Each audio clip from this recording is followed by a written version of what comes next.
YouTube. I'm Taylor. You probably knew that. Hopefully you knew that. If not, welcome to my channel. If you already knew that, welcome back to my channel. Today is the 21st of April. I don't know. It snowed today. It doesn't feel like April. And yeah, this stack of stuff, hunk of mediocrity, this large pile of books are the comics I read this week. I'm going to review them briefly, let you know what I thought of them. And if you're new here, I usually start with the worst one and go to the best. So fast forward all the way through this mess. Unless, here's the thing: if you watch all this, you can tell me that I'm crazy and be like, "No, this is a really good comic, and you're bad, and you're a sucker at reviewing, and you're horrible, and you should die." So tell me all those things in the comments down below. Oh, and hit the like and subscribe and notification bell, all that crap too. All right, let's get started with this. And fair warning, a lot of this beginning stuff is going to be this hunk of mediocrity that is Marvel Comics this week. They're just, yeah. Okay, speaking of which, Eternals #4. I was super excited when this book first came out. It was Kieran Gillen.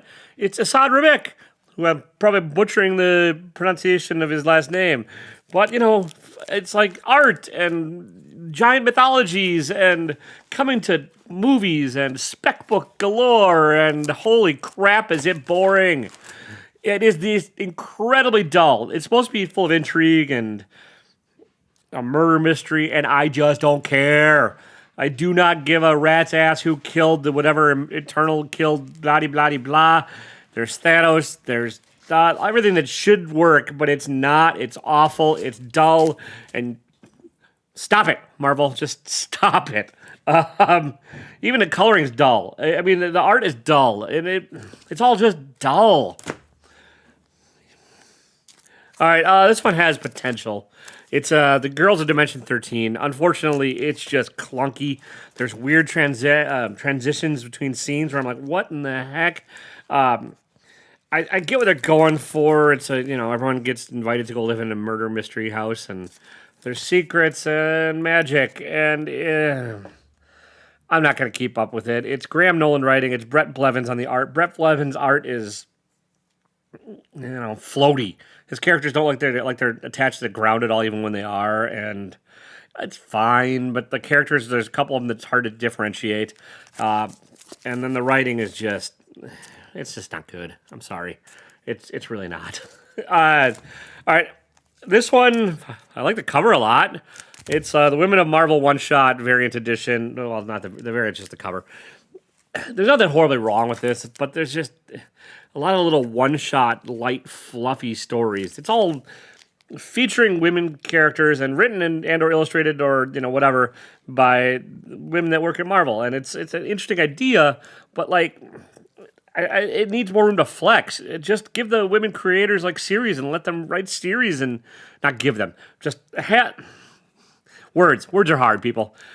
Just don't make it. It's like sort of have a women's month. While necessary, this is probably necessary.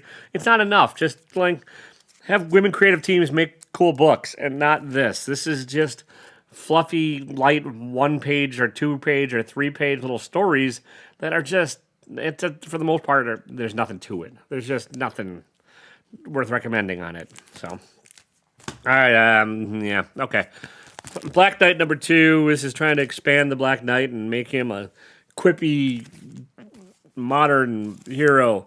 If What's His Nuts from Game of Thrones ends up playing this version of the Black Knight, I don't know how it's going to work, because everyone hated him in Game of Thrones because he was sad and mopey. Jon Snow, that guy. And this guy's not sad and mopey, but he's like a cocky jackass, and I can't see Kit Harington, whatever his name is, play this version of it. Also, the humor just falls flat on this for the most part, and the guy is kind of a jackass, and I can see why people want to cut his head off. Way of X has some interesting ideas. Same writer, Spurrier, on both of these, and just take that for what it's worth. Nightcrawler is in a soul-searching path. X-Men, they can all get resurrected, and so if that's the case, what does religion mean? Which is an interesting idea, and when it starts to actually deal with that, then it has a chance to be interesting, but it's muddy. Again, the story's just all over the place kind of mess. There's a quote-unquote new villain that might be a new villain, but might not be, but might even be a thing, but might not be, and maybe it's the first cameo appearance and it might not be. I got to cut down my pull list just for my own sanity, and I don't think this is going to make the cut next month. It's not good enough.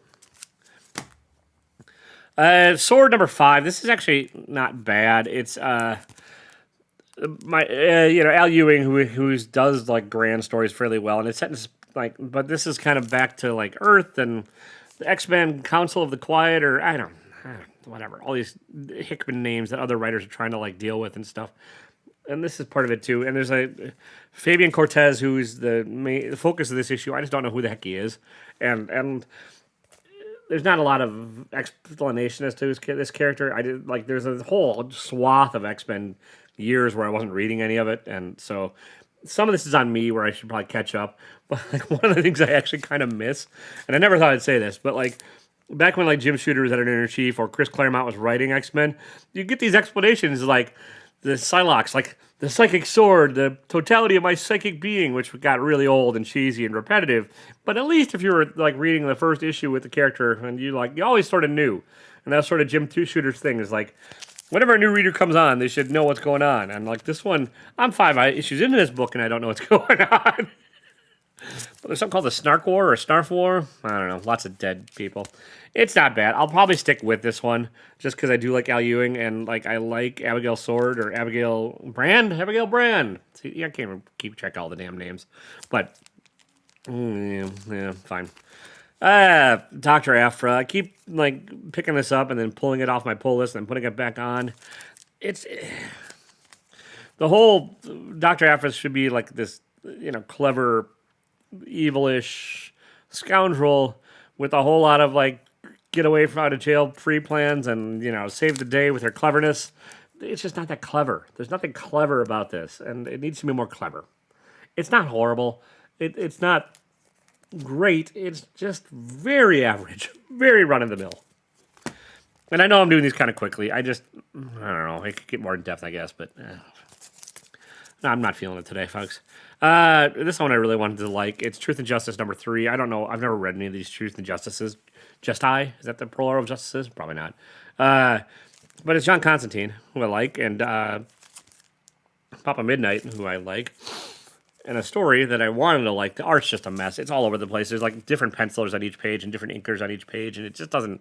The characters just kind of don't look the same from page to page. And the story itself, again, you're relying on John Constantine to be the most clever one in the room, but this is told from John Constantine's point of view, and he spends the entire issue talking about how clever he is instead of actually being clever, and that just doesn't work so well. So, Post-Americana number 5. This is a surreal post-apocalyptic mind trip. Now there's some wacky like AI toys going on that the sort of protagonists have run into. Like they're trying to escape from this like place where like these nationalists and world leaders are trying to rebuild the arms thing underground and eventually take over the upper earth, and the characters are on the run and they have plans to bring it all down, and now they've run into Humpty Dumpty and a little elephant man. It's bizarre. It's not bad. This is just my least favorite one of this one. It's Steve Scroce and David Stewart on the color. Steve Scroce's doing the writing and the heavy lifting on the art, and Dave Stewart's doing the coloring. It's okay. Speaking of it's okay, and the Mighty Valkyries number 1. I read this as the first comic I read this week, and that was only a couple hours ago. And I remember thinking, yeah, you know what? It's not too bad, but I don't remember anything else about it. That's how little of an impact it left on me. It's like, all right, it's fine. There's a backup tale in here. That much I know about the other Valkyrie trying to hunt for her name. Then that was a little more interesting. But still, it's like, yeah, it's fine. The art's cool. Who's the art? Deulius, sorry. And, this one, again, it has potential. There's Doctor Strange in it. It's all coming back to me in bits and pieces. Jane Foster works in a morgue. That's what I got out of it. Light and fluffy, the lightest and the fluffiest of the ha-has. I don't know. I enjoy ha-ha. This is my least favorite issue thus far. Although I like the art better than some of the others and some of the other issues. The art I think is great by Horvath. I can't remember. Garrett Horvath, I think. Gareth. I'm not sure. Watercolor-ish. Might be digitally drawn. I'm not sure. It's hard to tell on this one. It could be actually digitally painted. It's a sort of surrealistic take, more so than some of the other issues have been. Each issue, it's an anthology. Each issue is dealing with clowns and a little bit of horror. This one's not heavy on the horror. It's just kind of heavy on sadness and relationships and loss and regret. This is the regret issue. Regretsy the Clown. It's not really the name of this character, but that's kind of what this one's dealing with. So, not bad. I Walk with Monsters number 5. That's a comic that's dealing with abuse and getting revenge for abuse, and like this one, I think, is going backwards in time. And this is definitely back in time, but they don't make it clear at first. So you're like, what is going on? And you have to, it's a slow burn to try and build up to see how this young lady that was abused is going to deal with her abuser. And she's traveling with a guy that could turn into monsters, and he's helping her. And they're going to try and take down this politician that has been dealing a lot of abuse to a lot of kids. And this is mostly backstory again. It's not. It's decent. It's just of the ones thus far, it's kind of my least favorite. It's really still building up, and I think they only have one issue to go. So you got to stop building up and get to where you're going, just story wise. And it's not, doesn't seem like it's there yet. So we'll see how it goes on the last one. I'll give it. I'm with it till the end. But, I don't know. All right, Shadow Service number 6 by Vault. I enjoy Shadow Service, and this issue is no different. This is one of the other members of the Shadow Service team, not the one in the first story arc. So this story arc might be dealing with an entirely different character throughout this arc. I'm not sure if that's how it's going to go down, but I think so. And it's all these it's like MI6 full of like people with powers and stuff that are hunting down supernatural evil, and it is a delightful romp, and it is enjoyable. It's in my top echelon of the books this week. It's just there are better things out there. That said, pick up the first trade and read it if you're looking for something fun and better than Marvel and DC have been putting out lately, but you're still along the lines of supernatural detective-y kind of stuff. Pick it up, and this one you could probably wait till the trade, honestly. Oh, okay, I take it back. There is a Marvel book that's in the top couple this week, and it's not at all one I would have expected a couple months ago. But it's Alien number 2, and this is a gorgeous cover by Lee Inhyuk, or Inhyuk Lee. I'm not sure which way they prefer their names said. I know the surnames are sometimes said.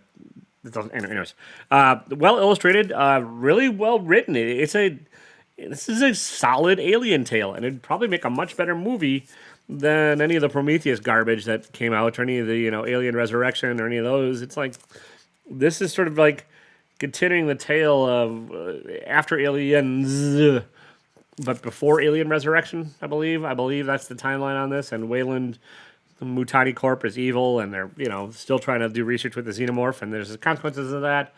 And yeah, I'm really liking this. This is my pleasant surprise from Marvel.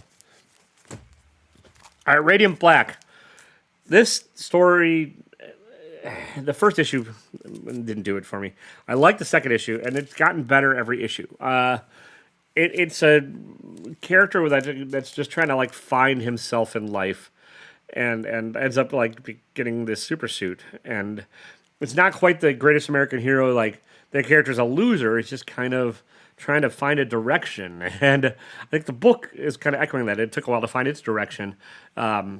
It's not a typical superhero story by any means, and it's more just an essay on probably not midlife crisis, but an early 30s life crisis.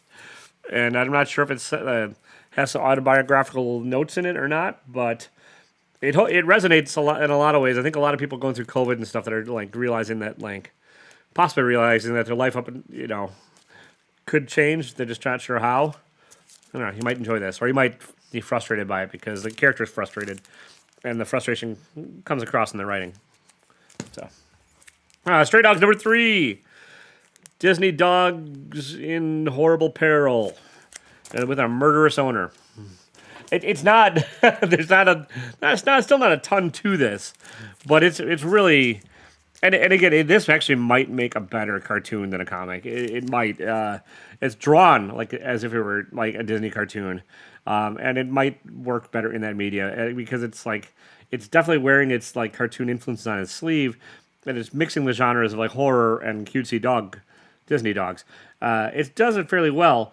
It's a fast read, and I think like an animated short might be a better way to go for it. But that said, if you're looking for something that's unique and different than anything else on the racks, and like probably worth picking up again, probably wait till trade unless you're really think this is going to get optioned and become the next spec book of the century, which it's probably not. Everything.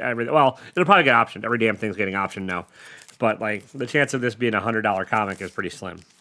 I've been wrong a lot. I bought Dogecoin when it was at its peak on 417. So don't listen to me. My pleasant and only DC book of the late is Nightwing. This is Nightwing number 79. Tom Taylor writing and the Redondo on the art. The art is clean and crisp and simple and really easy to understand. The lettering, nothing to talk about there, nothing bad. That Tom Taylor's writing, you can sort of tell. This is what Tom Taylor I probably wanted to do with Batman, but wasn't allowed to, is my guess. Possibly. It's sort of playing with the idea of like what would Batman's money actually do to help a city versus Nightwing, or versus Batman helping, but substitute Nightwing for Batman. And yeah, I like this quite a bit. Probably a new first appearance in here if you care. Nameless thus far, I think. There might be named, but pick it up, and regardless, if you're just looking for like a character that I did not give a rat's ass, like at all. I did not care one iota about the Nightwing character, and until I picked up last month's Nightwing, and then this month is also it's a strong follow up. Tom Taylor has a direction for this character and a plan, and it's refreshing, and it's worth reading. All right, The Many Deaths of Layla Starr. Look at that cover. It's David Mack. It's foil. It's a fingerprint magnet. This one probably could be my book of the week. I'm not putting it there just because you'll see what my last book is. But Ram V has gotten to the point where I'll probably pick up anything he writes, and this is basically what happens when death loses her job, and like I think it's the Hindu goddess of death, like the six-armed, blue-skinned goddess of death, basically loses her job because a prophesized child is born that's going to end death. So death gets fired and has to live life as a mortal, and this is sort of that. And it's not a whole lot of spoilers. That's in the description of the book. That's in everything else. My one issue is the lettering's a little bit wonky, and the letters slant a little bit the wrong way to make it an easier read. It's not horrible, but that's my one nitpick on it. The art is kind of loose and sketchy by Felipe Andrade. Yeah, sorry. It's decent, but the strong point in this is Ram V's writing, and it's a fun tale about death and death trying to keep her job and what goes along with it. I don't know if this is a limited series. I'm guessing so. I don't think it can. I think it's got, by the nature of the premise, it's going to be finite. But I like this one quite a bit, and came real close to making my pick of the week. Book of the week, sorry. Pick of the week is probably trademarked by pop culture philosophers. But my book of the week, and it is ridiculous, over the top, and wacky, is Orphan and the Five Beasts #2 by James Stoko. Stoko's doing everything on this one. He's doing the I think he's even doing lettering. Yeah, he is. He's doing the writing, the art, the lettering, the coloring, pretty much all of it. And I think he's doing the lettering. He might not be doing the lettering, but this book is over the top martial arts madness, and it's definitely over the top. It's ridiculous. The main bad guy in this is called Thunder Thighs, which is awesome. And it's basically, for the most part, this issue is one long fight. But it's a really well done and entertaining romp and just crazy. It kind of reminds me of Samurai Jack a little bit in the best of ways. Not in the art style at all. The art style is not at all that. But it's just a and it's not a wordless comic, although there's not a ton of dialogue in here, which is kind of nice too. It's a oh boy, I'm looking forward to it. Like the Thunder Thighs is one of the beasts, and the Orphan has to take Thunder Thighs down. It's going to be a limited run. There's, I don't want to spoil it, but the way that they do it, and like, yeah, just the crazy nature of the fight and the bad guy and everything else. It's just what I needed this week. It's not probably the best written. It's probably not even the most well illustrated, although I really, really do like James Stoko's art. And I like his kind of muted color palette that he carries throughout this whole thing. It really appeals to me. But yeah, I just needed something wacky and something kind of nuts. And so this is just kind of wacky and nuts. It's not anything else. I mean, it's I don't know. It just made me grin while reading it. And every once in a while, you just need a book that makes you smile a little. And nothing makes you smile like, horrible, gruesome fights. All right, that's all I got. The sound might have messed up on this one again. Who knows? I'm not going back. I'm not doing editing. I'm not doing any of that stuff. I'm going to record it. I'm going to put a little thing at the end that says, don't be a dick. And then I'm going to put it on the internet. Probably up Thursday morning. I'm going to say 10-ish my time. So get a coffee, get a bagel, watch what I thought about comics. All right, everybody. Yeah, don't be a dick. See ya.